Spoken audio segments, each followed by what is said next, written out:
बच्चों, last session में भी हमने आपसे कहा था कि आइए हम कुछ प्रश्नों की जानकारी देंगे। तो बच्चों, इस प्रथम अध्याय में आपका पहला प्रश्न है कि भाषा का इतिहास अपने शब्दों में लिखिए। तो अभी हमने आपको समझाया था कि आदिकाल में मनुष्य संकेतों और अस्पष्ट ध्वनियों से अपनी बात एक दूसरे तक पहुंचाते हैं। ठीक है, इसी प्रकार धीरे धीरे सभ्यता का विकास हुआ। तो बच्चों, आप एक कॉपी लेकर उसमें अपने इन सभी प्रश्नों को लिखेंगे।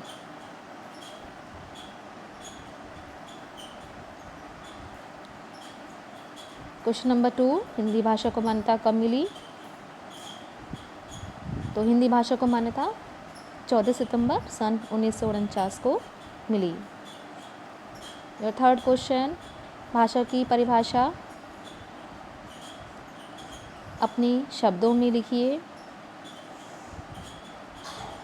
तो भाषा वह साधन है जिसके द्वारा मनुष्य अपने विचारों का आदान प्रदान करता है,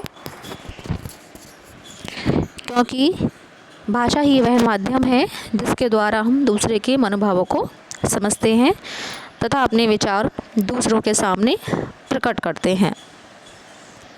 नेक्स्ट क्वेश्चन, भाषा और बोली में अंतर। तो भाषा और बोली, भाषा का क्षेत्र विस्तृत होता है और भाषा में साहित्य रचना होती है। बच्चों, आप ध्यान से लिखिए, समझ कर लिखिए, लिखने में कोई भी त्रुटि नहीं होनी चाहिए। नाउ योर क्वेश्चन नंबर 5, भाषा के कितने रूप हैं? वर्णन कीजिए। तो आप सभी जानते ही हैं कि भाषा के 2 रूप हैं, लिखित और मौखिक।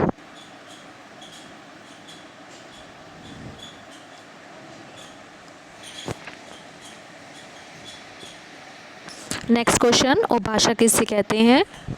तो हमने आपको समझाया था कि बोली में जब साहित्य की रचना होती है तब वह बोली उपभाषा बन जाती है, जैसे ब्रज और अवधी भाषाएं। और अब इन भाषाओं ने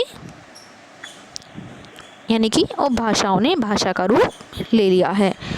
क्वेश्चन नंबर 7, साहित्य किसे कहते हैं? यानी कि जिस कोश में सभी विषय एकत्रित या इकट्ठे होते हैं, उन्हें संभाल कर रखा जाता है, उसे साहित्य कहते हैं। क्वेश्चन नंबर 8,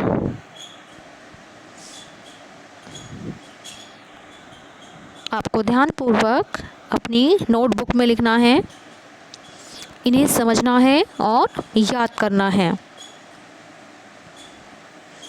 नेक्स्ट क्वेश्चन, भाषा के मानक रूप से आप क्या समझते हैं? यानी कि भाषा के विकास के साथ साथ वर्णों के लिखने के ढंग में ही परिवर्तन होने लगा, एक ही वर्ण 2 प्रकार से लिखा जाने लगा और इन्हीं वर्णों का एक निश्चित रूप बनाए रखने के लिए भाषाविदों ने जिस भाषा को स्वीकार किया वह हमारी मानक भाषा कहलाती है, जैसे पंडित, आरंभ आदि। Now question number 2, fill up, रिक्त स्थानों की पूर्ति कीजिए। रीडिंग करते समय हमने पढ़ा था कि स्वतंत्रता प्राप्ति के पश्चात हिंदी भाषा को मान्यता मिली। किसके रूप में मान्यता मिली? राजभाषा के रूप में। ख, भाषा शब्द संस्कृत की किस धातु से बना है? किससे बना है?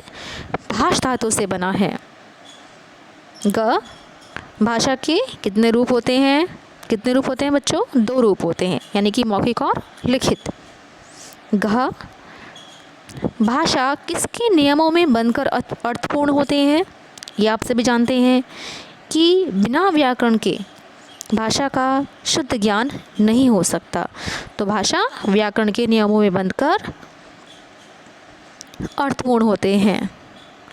बोली किस स्थानों में बोली जाती है? यानी कि जहाँ पर जिसका क्षेत्र सीमित होता है।